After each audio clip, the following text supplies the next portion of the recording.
Hi friends, నమస్తే అండి. మీ కవిత Keerthi Reddy blogs. ఈరోజు మళ్ళీ ఒక కొత్త రెసిపీతో మీ ముందుకు వచ్చా అండి. పిండి కూర అండి.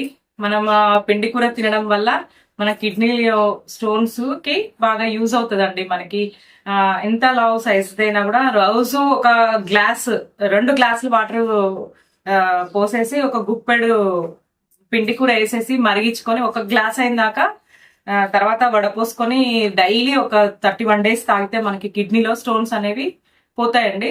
మనకి ఇది ఖచ్చితంగా తింటే మాత్రం డైలీ పిండి కూర కర్రీ వండుకొని తిన్నాయంలే, లేకపోతే మనం అట్లా రసం అదే ఇప్పుడు చెప్పా కదండి, మరగబెట్టుకొని తాగితే కూడా మనకి కిడ్నీలో స్టోన్స్ పోతాయండి. ఒకసారి దీనికి కావాల్సిన ఇంగ్రీడియంట్స్ చూద్దామండి. పిండి కూర అండి, ఒక 1/2 kg ఉంది ఇది.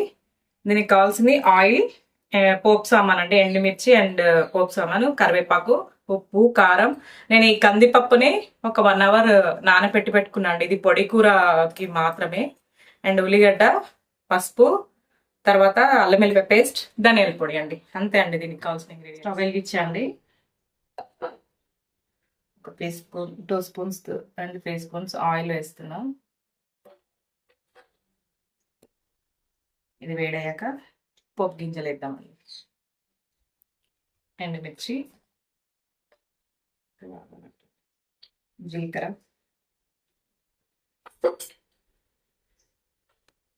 ఇవి 2 నిమిషాలు ఫ్రై అవ్వనిద్దాం.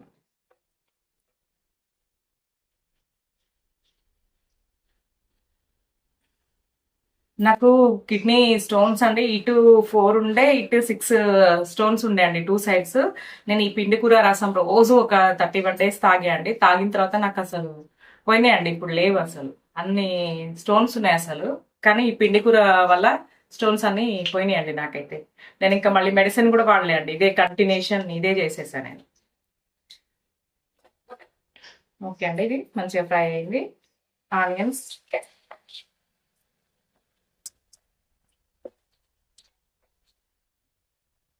నెక్స్ట్ కరివేపాకు అండి,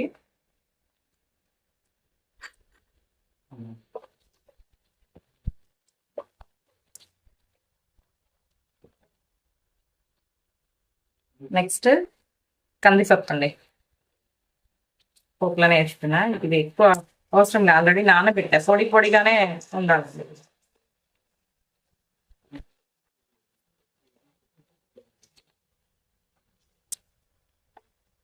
కొంచెం పసుపు,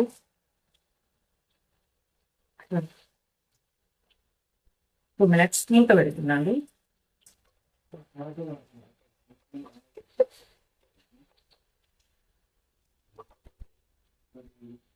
ఒక 2 minutes. ఓకే అండి, మూత వేసి చూద్దాం. కందిపప్పు చూడండి, ఇట్లా ఎక్కువ ఉడకొద్దండి, ఇది పొడి పొడిగానే ఉండాలి. మళ్ళీ మెత్తగా ఉడికితే దీని టేస్ట్ చేంజ్ అవుతుంది. మనం కొంచెం అల్లం వెల్లిపాయ పేస్ట్ వేసుకుందాం. ఇది కొంచెం ఒక 2 minutes మగ్గిన తర్వాత మనకి మళ్ళీ కొంచెం ఇంకో కొద్దిగా మగ్గితే మనం నెక్స్ట్ ఆకుకూర వేసేసుకుందామండి. పిండి కూరని, పిండి కూర సీజన్గా బాగా దొరుకుతుందండి మనకి. మంచి తెచ్చుకొని రోజు ఒక గ్లాస్ తాగితే కూడా మంచిదండి. మనకి స్టోన్స్ ఉన్న వాళ్ళు, కిడ్నీ ప్రాబ్లం ఏదైనా ఉన్నా కూడా మంచి తొందరగా క్యూర్ అవుతుందండి. నెక్స్ట్ ఈ పిండి కూరని దీంట్లో వేసిస్తున్నా అండి నేను.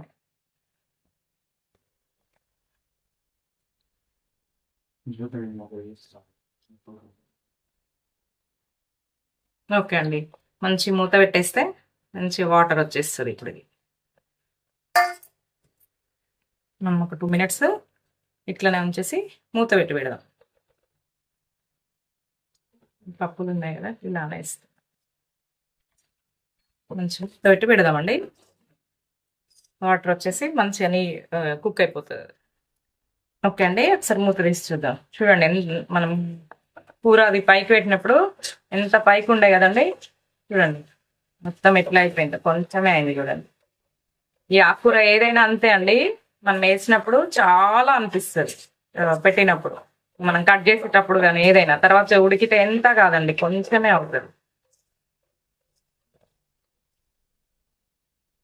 ఇంకా కొంచెం ఉడికితే అయిపోతుందండి. మనం దీంట్లో ఇప్పుడు ఏం చేద్దామంటే కొంచెం సాల్ట్, ఇందాక కొంచెం వేసా అండి, అందుకే కొంచెం వేసిన. కారం మీ రుచికి తగ్గట్టు అండి, మీరు ఎంత తింటే అంత వేసుకోండి. ధనియాల పొడి అంతే అండి. మళ్ళీ కలిపేసి మూత పెడదాం. మంచి కుక్ అవుతుంది, అయిపోతుంది. ఇంకొక 2 minutes అయితే కర్రీ.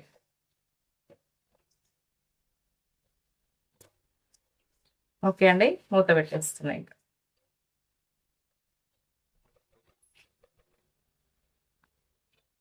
మంచిగా మూత పెట్టేసి ఆవిరికి ఉడికిపోతుంది. ఓకే అండి, మనం అంత ఆకుకూర వేసాం కదండి, అసలు చూడండి ఎంత కొంచెం అయిందో చూడండి. ఇప్పుడు పప్పు వేసాం కాబట్టి అంత కర్రీ అనిపిస్తుంది. ఆ పప్పు వేసిపోతే అసలు మనకి ఇంతే అవుతుందండి. అది ఇది మంచిగా ఫ్రెష్గా తెచ్చుకొని ఒక 2-3 సార్లు కడిగేసి వాడుకోండి, చాలా బాగుంటుంది. నేను చెప్పినట్టు అది తాగండి, బాయిల్ చేసుకొని తాగితే కిడ్నీ స్టోన్ ఉన్న వాళ్ళకైతే బాగా పనిచేస్తుందండి. ఓకే అండి, ఇంకా కరెక్ట్ కుక్ అయిపోయింది. పప్పు కూడా ఇంతకంటే ఎక్కువ ఉడకకూడదండి, ఉడికితే దీని టేస్ట్ చేంజ్ అయిపోతుంది. ఇంతే అండి, పొడి పప్పు లాగా ఇలానే ఉండాలండి. చూడండి ఇలానే సరే కదా, అయిపోయింది. ఓకే అండి, స్టవ్ బంద్ చేస్తున్నాను. ఓకే అండి, కర్రీ కలుపుకొని టేస్ట్ చేద్దాం.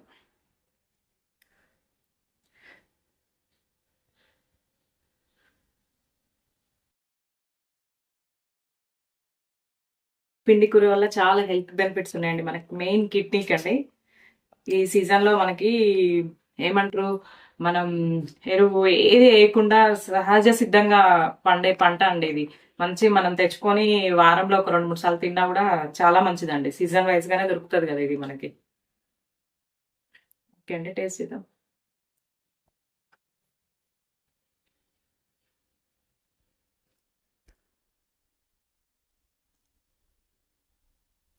కందిపప్పు ఇట్లా నానబెట్టడం వల్ల పొడి పొడిగా ఉంది కదండి, దానివల్ల టేస్ట్ బాగా పెరిగిందండి. మనకి బాగా మెత్తగా ఉడికితే, అందుకే కందిపప్పు అట్లా మెత్తగా ఉడకబెట్టొద్దండి ఈ కర్రీకి మాత్రం.